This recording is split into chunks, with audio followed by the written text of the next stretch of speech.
इसके बाद आपके पास आता है metabolic changes after surgery and trauma. अच्छा जी, अब द कैटाबॉलिक फेज जो है वो कब बिगिन कर रहा था, जो हमने पिछले चैप्टर में पढ़ा था जी, वो आपका इनिशियल फेज इस कैटाबॉलिक फेज जो कि 24 आवर टू 48 आवर में स्टार्ट हो जाता है। कैटाबॉलिक फेज होता किस लिए, इसमें हमने अपनी जितनी भी एनर्जी है, जितने भी रिसोर्सेज हैं, उस सबको हमने बचाना होता है। दैट इज कैरेक्टराइज्ड बाय, हम पहले पढ़ चुके हैं, इसमें हाइपोवॉलीमिया होगा, बेसल मेटाबॉलिक रेट कम होगा, कार्डियक आउटपुट कम होगा, टेम्परेचर कम होगा और लैक्टिक एसिडोसिस होगी। सब चीजें आपकी जो है क्या हो रही है, रिड्यूस हो रही है। सिर्फ एक चीज बढ़ रही है, क्या चीज बढ़ रही है, लैक्टिक एसिड डोसेज जो है ये बढ़ रहा है, बाकी सब कम हो रहा है।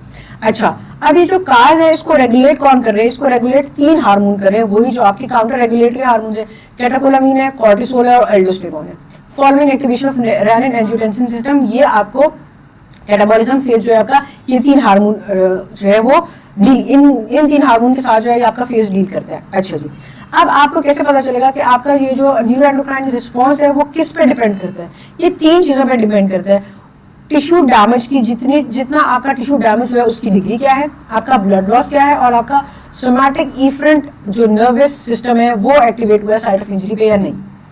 ये जो आपका ये कैटाबॉलिक फेज है इसका मैग्नीट्यूड किस पे डिपेंड करता है, इसका मैग्नीट्यूड डिपेंड करता है on the degree of tissue damage, blood loss and stimulation of somatic efferent nerve at injury site. Somatic efferent nerve कौन से, पेन के रिसेप्टर्स, ठीक है जी। अच्छा जी, अब आपका मेन फिजियोलॉजिकल रोल कैटाबॉलिज्म का क्या है कि आपने कंजर्व करना है वॉल्यूम को भी और एनर्जी को भी। क्यों कंजर्व करना है, क्योंकि आपने इसी को आगे लेके जाना है, रिपेयर और रीजनरेशन में काम करना है।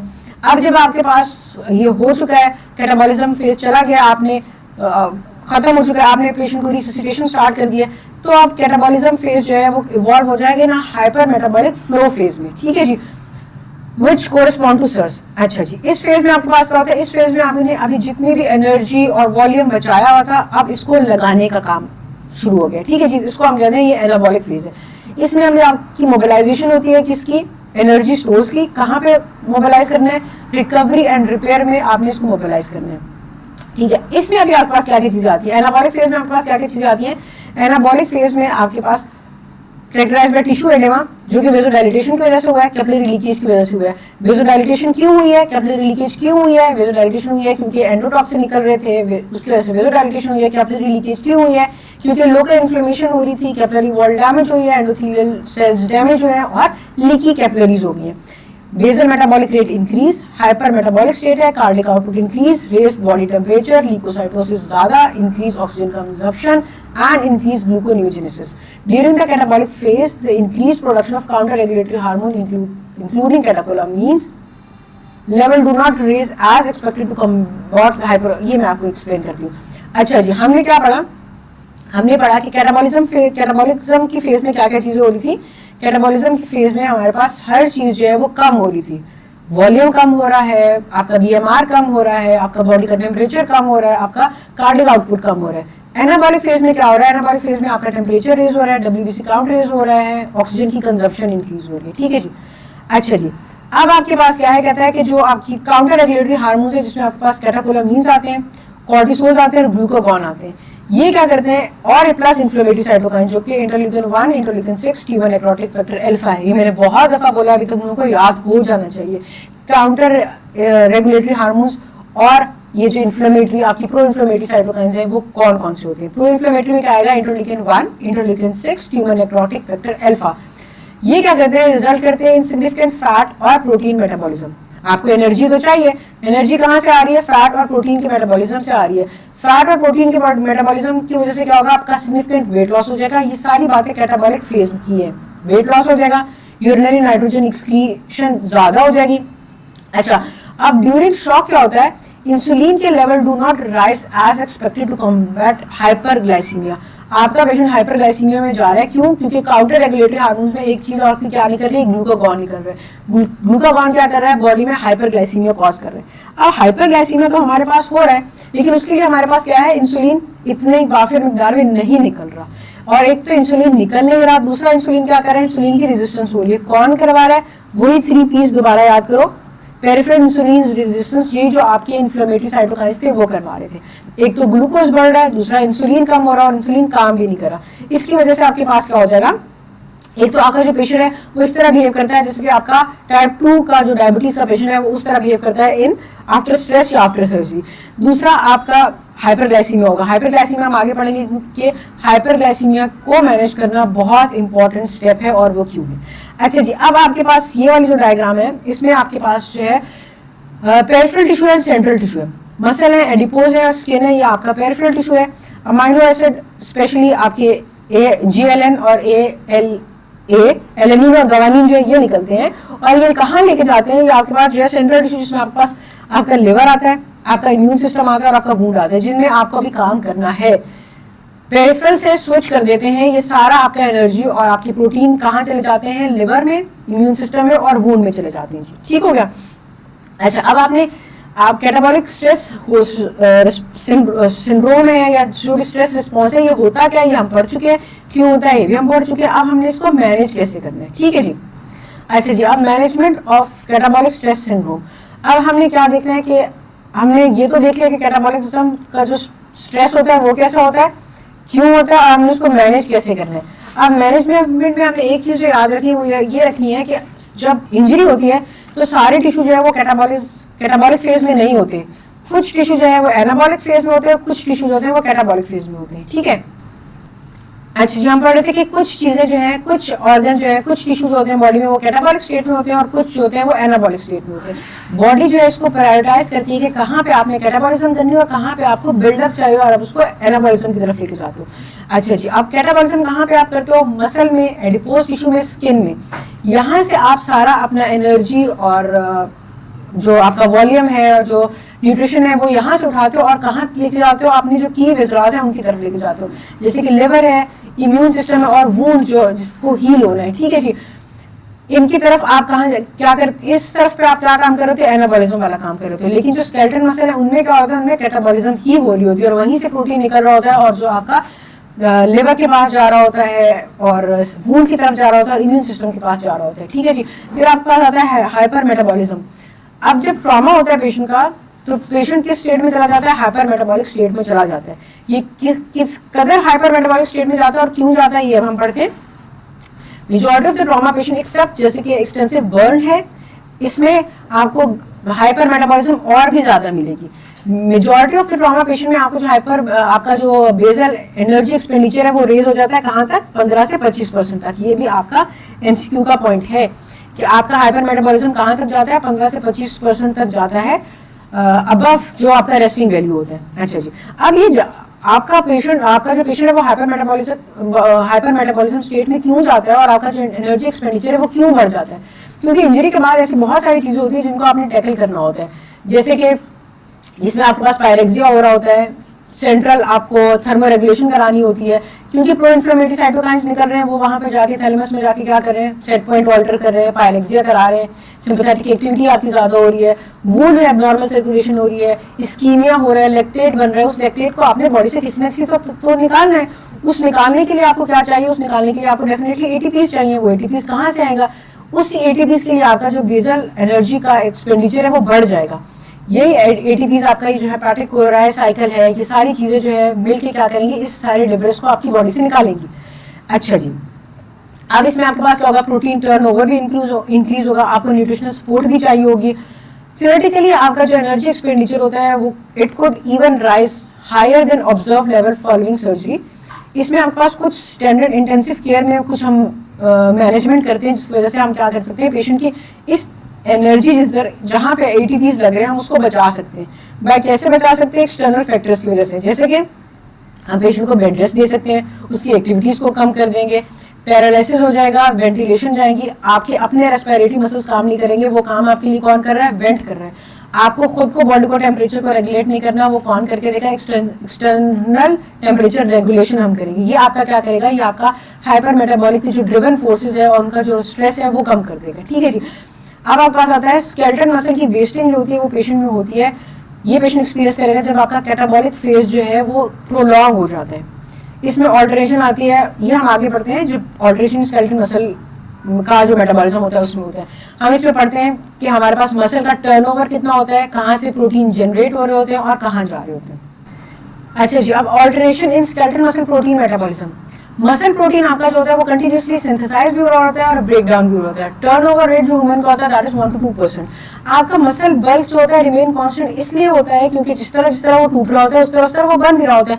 अंडर नॉर्मल सर्कमस्टांसेस में आपका मसल बल्क जो है वो रिमेन कांस्टेंट रहता है। फिजियोलॉजिकली जो हमारे पास स्टिमुलस होते हैं ना मसल को बिल्डअप करने के लिए हमारे पास दो चीजें होती है। एक तो या तो हम उसको फीड करवाएंगे और दूसरा हम क्या कराएंगे, या तो हम उसकी फीडिंग करवाएंगे या दूसरा हम क्या करेंगे, हम एक्सरसाइज कराएंगे। ये दो फिजियोलॉजिकल पैरामीटर्स हैं जिससे आप मसल को बनाते हो। फीड में आपके पास क्या होता है, स्पेशली जब आप एक्स्ट्रा सेलुलर अमाइनो एसिड की कंसंट्रेशन देते हो ना तो आपका मसल बहुत अच्छा बहुत खुश हो जाता है। हैप्पी टू फीड उसका क्या है, अमाइनो एसिड है। दूसरा आपके पास आता है एक्सरसाइज। एक्सरसाइज जैसे हमें पता है जो हम जिम में जाते हैं वर्कआउट करते हैं एक्सरसाइज करते हैं मसल बनता है। जब आप वर्कआउट कर रहे होते हो या मसल को इस्तेमाल कर रहे होते हो तो उस टाइम पे क्या होता है, मसल ब्रेक डाउन होता है। जब आप मसल को रेस्ट देते हो तो वो इट रीगेन। ठीक है, तो हमारे पास दो इंपॉर्टेंट चीजें जो मसल को बनाने में काम आती है दैट इज फीडिंग और एक्सरसाइज। ठीक है जी। अब catabolism during catabolic phase of stress response muscle wasting होती है। ठीक है, अब मसल वेस्टिंग होती किस पाथवे के थ्रू है, ये पाथवे भी देखना via enzymatic pathway coupled with decrease protein synthesis. एक तो आपका स्ट्रेस में क्या हो रहा है, मसल टूट रहा है, दूसरा उसकी सिंथेसिस भी कम हो रही है, तो आपका नेट वेट जो गेन मसल गेन है, जो मसल बल्क है वो कम हो जाएगा। अच्छा जी, अब मेजर साइट ऑफ प्रोटीन कहाँ से होता है, major site of protein loss is peripheral skeleton muscle. Peripheral skeleton muscle में it also occur in respiratory muscles. अच्छा, इसमें आपने एक बात जो याद रखनी है कि पेशेंट के रेस्पिरेटरी मसल्स को भी इफेक्ट करेगा जिसकी वजह से क्या होगा, हाइपोवेंटिलेशन हो जाएगा, चेस्ट इन्फेक्शन होगी, हाइपोस्टैटिक निमोनिया हो सकता है पेशेंट को। जिस तरह हम देखते हैं कि जब हम सर्जरी करते हैं उसके बाद पेशेंट कैटाबॉलिक फेज में जाता है, उसके बाद उसको निमोनिया होता है, रेस्पिरेटरी डिस्ट्रेस में जा रहा होता है, ये हाइपोवेंटिलेशन में जाता है। ठीक है, ये किस वजह से जा रहा होता है, क्योंकि अब आपकी बॉडी को जो प्रोटीन चाहिए वो प्रोटीन वो कहाँ से ले रहा है, वो प्रोटीन वो रेस्पिरेटरी मसल से उठा रहा है। दूसरा कहाँ से आता है, दूसरा मसल से आता है। पेशेंट जो है बाय वेट डिक्रीज होने लग जाता है। अब जब मसल से जाता है तो पेशेंट मसल से रेस्पिरेटरी मसल से जाता है, स्केलेटन मसल से जाता है। तीसरा आपके पास कहाँ से जाता है, गट से जाता है। जब गट से मसल जाने लगता है तो पेशेंट जो है पैरालाइटिक इलियस में चला जाता है। तो हमने क्या क्या पढ़ा कि हमारे पास प्रोटीन जो है वो मेजर कहाँ से आ रहा है, पेरिफेरल स्केलेटन मसल से, जिसमें आपका वेट लॉस हो जाएगा, आपका जो लीन मसल मास है वो खत्म हो जाएगा। अगर रेस्पिरेटरी से जाएगा तो आपका पेशेंट जो है वो हाइपोवेंटिलेशन में जाएगा, चेस्ट इन्फेक्शन होंगे, निमोनिया होगा। अगर आपका मसल जो है वो गट का मसल जाना स्टार्ट हो जाएगा तो आपका गट की मोटिलिटी कम हो जाएगी और पेशेंट पैरालिटिक इलियस में जाएगा। इसमें एक जो इंपॉर्टेंट बात है दैट इज कार्डियक मसल जो है वो यूजुअली स्पेयर होता है इनिशियली, लेकिन बाद में कार्डियक मसल भी आपका लॉस होना स्टार्ट हो जाता है। मैकेनिज्म जो कि मसल वेस्टिंग में काम आता है वो एटीपी डिपेंडेंट यूबीक्विन पाथवे है। ये पाथवे का नाम भी इंपॉर्टेंट है कि ये इंपॉर्टेंट है, ये आ सकता है। ठीक है जी। अच्छा जी, अच्छा इसमें आपके पास क्या है, इसके अलावा भी आपके पास पाथवे है, कैल्शियम कैस्पेन पाथवे है और ये लाइसोसोमल पाथवे है, ये भी काम आते हैं। लेकिन एटीपी डिपेंडेंट यूबीक्विटिन पाथवे जो है वो इंपॉर्टेंट है। नाइट्रोजन आपका लॉस कितना होता है, नाइट्रोजन लॉस आपका कैटाबॉलिक फेज में 14 to 20 ग्राम पर डे पे चला जाता है। कितना, 14 to 20 ग्राम पर डे पे। अब अगर आपका नाइट्रोजन लॉस जो है 14 to 20 ग्राम पर डे हो रहा है तो इसका मतलब है कि आपका स्केलेटन मसल कितना लॉस हो गया, 500 ग्राम का आपका स्केलेटन मसल लॉस हो गया। मसल कैटाबॉलिज्म जो है can not be inhibited fully by providing artificial nutrition. आप उसको क्या करोगे जी, ये वही वाली बात होगी कि जी हम पेशेंट जो है वो ब्लड लॉस कर रहे हैं और हम उसको ऊपर से ब्लड लगा रहे हैं, लेकिन हम जो उसका स्ट्रेस है जहां से वो ब्लीड कर रहे हैं हम उसको नहीं रोक रहे। तो इस तरह इसका भी कोई फायदा नहीं होगा कि आप ऊपर से उसको फीड करवाते जा रहे हो, लेकिन जो चीज उसको डिस्टर्ब कर रही है, जो सब्सटेंस है वो उसको आप कंट्रोल नहीं कर रहे। बल्कि अगर आप इसको आर्टिफिशियल न्यूट्रिशन देना स्टार्ट कर देते हो ना तो ये इटसेल्फ को रिप्रेजेंट करता है कि ये मेटाबॉलिक स्ट्रेस इटसेल्फ पेशेंट के लिए बनना स्टार्ट हो जाता है। आपने अंडरलाइंग सेप्सिस को एडवोकेटली ट्रीट करना है। ठीक हो गया जी। अच्छा जी, अब आपके पास आता है alteration in hepatic protein metabolism. इसमें हम पढ़ेंगे एक्यूट फेज प्रोटीन रिस्पॉन्स क्या होता है। अच्छा जी, alteration in hepatic protein metabolism, the acute phase protein response. अब आपके पास प्रोटीन ज्यादातर मेजरली कहाँ से आ रहा है, या तो लिवर से आ रहा होगा या आपके पास स्केलेटन मसल से आ रहा होगा। दोनों मिलकर ये कितना बनाते हैं, more than 50% of daily protein turnover कौन निकाल के देता है आपको, लिवर और स्केलेटन मसल निकाल के देते हैं। ऐसा स्केलेटन मसल आपके पास जो है वो बाय मास जो है वो लार्जर है, लेकिन ये टर्नओवर आपको थोड़ा निकाल के देता है, लाइक 1 to 2% पर डे। इसके बरक्स अगर हम देखें तो लिवर का जो मास है वो रिलेटिवली छोटा है, दैट इज 1.5 kg, लेकिन वो आपको अच्छा खासा टर्नओवर देता है 10 to 20% पर डे का। अच्छा, अब हमारे पास जो हेपेटिक प्रोटीन है ना, उनको हमने डिवाइड किया दो तरह से, 50-50% है, जिनमें आपके पास 50% स्ट्रक्चरल प्रोटीन आते हैं और 50% आपके पास एक्सपोर्ट प्रोटीन आते हैं। ठीक है जी। अब एक्सपोर्ट में आपके पास सबसे मेजर इंपॉर्टेंटली क्या है, एल्बुमिन। एल्बुमिन आपका सबसे ज्यादा इंपॉर्टेंट एक्सपोर्ट प्रोटीन है। ठीक है जी। अच्छा जी, इसको लिवर रीजनरेट कैसे करता है, रिन्यू कैसे करता है, एट अबाउट 10% पर डे पे एल्बुमिन बन रहा होता है। अच्छा, एल्बुमिन की एक मजे की बात क्या होती है कि आपका जो ट्रांस कैपिलरी एस्केप रेट होता है ना एल्बुमिन का, वो 10 टाइम्स ज्यादा होता है। अब what do we mean by transcapillary escape rate? Transcapillary escape rate क्या होता है कि लिवर आपका, आप जो लिवर का फंक्शन देखते हो ना कि लिवर एडुकेटली फंक्शन कर रहा है या नहीं कर पा रहा, वो उसे हम दो चीजों से देखते हैं, या तो हम उसका आईएनआर देखते हैं या हम उसका एल्बुमिन देखते हैं। अब एल्बुमिन का चक्कर क्या होता है, आपका ये एमसीक्यू का पॉइंट है कि आप लिवर का फंक्शन कैसे देखते हो, आइदर बाय एल्बुमिन और आईएनआर। अगर इन दोनों में से एक चूज करना हो और एक्यूट लिवर में चूज करना हो तो आप आईएनआर उठाओगे। क्यों, मैं बताती हूँ। इसलिए क्योंकि जब एल्बुमिन, लिवर का जो फंक्शन प्रोटीन बनाने का है वो एल्बुमिन बना रहा होता है, लेकिन एल्बुमिन का मसला क्या होता है कि इसका ट्रांस कैपिलरी एस्केप रेट बहुत ज्यादा होता है। इसने कहा नॉर्मली कितना होता है, 10 टाइम्स होता है। लिवर आपका बना के दे रहा है आपको एल्बुमिन, एल्बुमिन कहाँ गया, वेसल में, वेसल से भाग गया कहाँ, इंटरस्टिशियल स्पेस में, और इसकी भागने की स्पीड कितनी है, that is 10 times the rate of synthesis है। ठीक है जी। अब हम क्या करते हैं, हम लिवर का फंक्शन देखने के लिए एल्बुमिन उठाते हैं। एल्बुमिन आपको सीरम में मिलता है कम। आपको कम क्यों मिलता है, क्योंकि वो कहाँ चला जाता है, वो वेसल्स में होता है नहीं, वो तो शॉर्ट हो चुका होता है। तो इसलिए कभी भी एक्यूट फेज में आपको एल्बुमिन जो है वो रिलायबल फैक्टर नहीं है। ठीक है, लिवर बेचारा एल्बुमिन बना रहा है लेकिन एल्बुमिन एस्केप हो रहा है, इसलिए आप लिवर पे रिलाई नहीं कर सकते।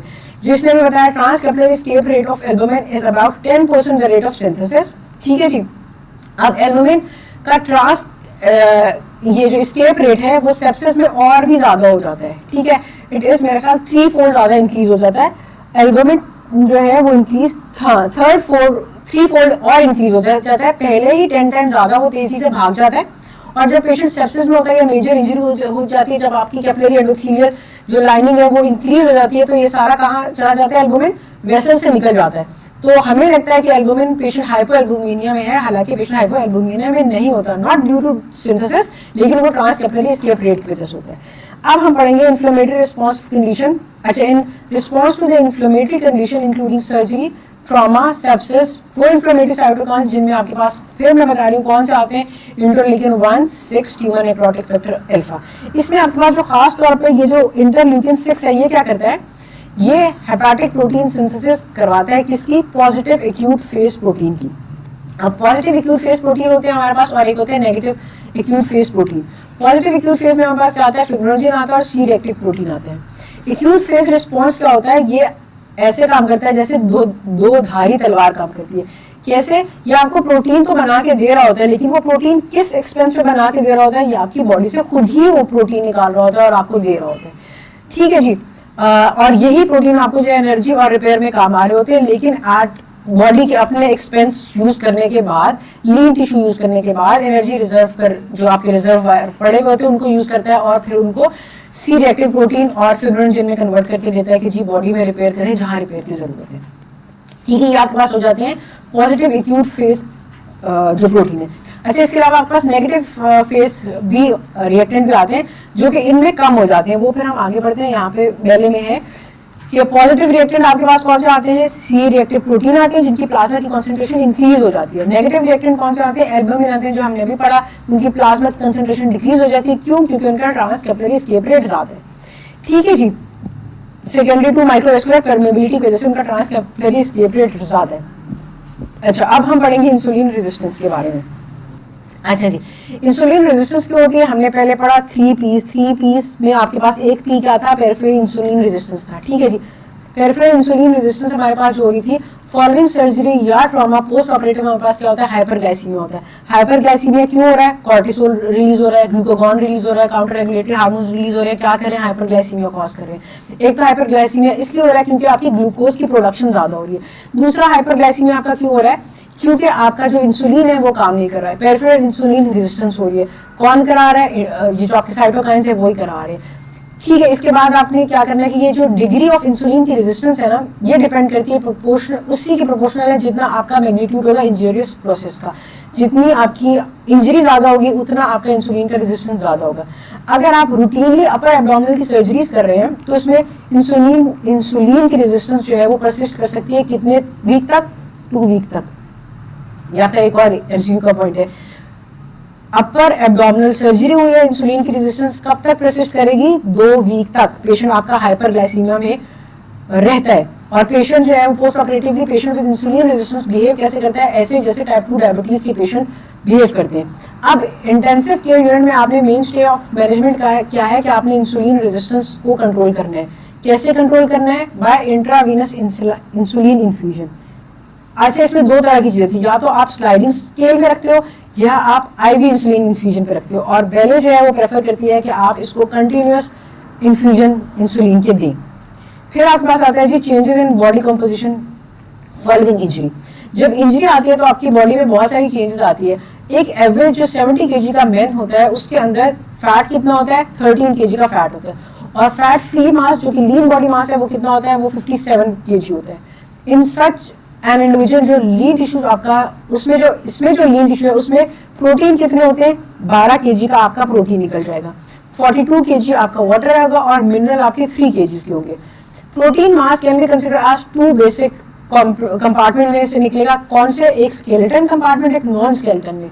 स्केलेटन में कितना आएगा, 4 ग्राम आपको स्केलेटन से मिल जाएगा और नॉन स्केलेटन में आपको 8 ग्राम मिलेगा, जिसमें आपके पास विजरल प्रोटीन भी आते हैं। पानी आपके पास कितना है, 42 लीटर है, जिसको हमने डिवाइड किया इंट्रासेलुलर और एक्स्ट्रा सेलुलर में। इंट्रासेलुलर आपके पास सेल के अंदर जो है वो पानी ज्यादा होता है as compare to extracellular. Cell के अंदर कितना है, 28 लीटर है, एक्स्ट्रा सेलुलर में कितना है, 14 लीटर स्पेस है, ठीक है जी। और most of the mineral mass is contained in the body skeleton. ये आपका बेली की डायग्राम है, ये आपको पता चल गया कि जी मास कितना होता है, फैट कितना है, प्रोटीन कितना है, वाटर कितना है। सबसे ज्यादा कंटेंट जो आपका किसका है, इंट्रासेलुलर वाटर का है, एक्स्ट्रा सेलुलर वाटर है और मिनरल्स है। अच्छा जी।